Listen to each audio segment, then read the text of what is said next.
څه چې موږ اول د واره حلال کو بیا دا بڼو کې دا وړۍ ځن وش کوو بس بیا اور بل کو پر اور باندې دی کښېږدو بس په اور باندې والویو پر لمبه باندې چې کوم ځای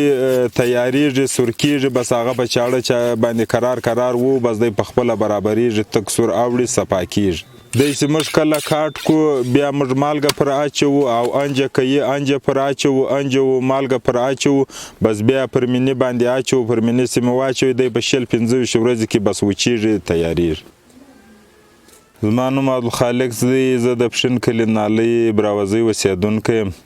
دا لاندې زموږ د پلار و د نیکه د وخته څه یو ثقافت دی موږ یې کوو او دا پسونه چې کوم دي دا موږ 2 کاله ساتو په غنمو یې ساتو دا موږ مژوکو چاغ یې کوو بس بیا لاندې کوو خو ښه پسه چې دی هغه شینواری دی اوس دا پسه شینواری دی او دا بیا ترکی دی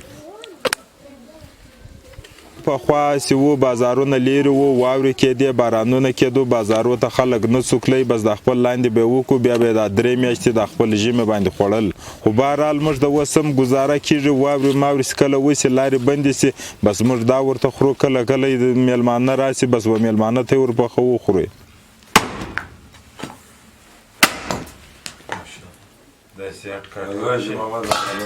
د دې شوروا هم پخېږي و شوروا ته مالګه خو پر دغه غوښو باندې ګر سرایي خالي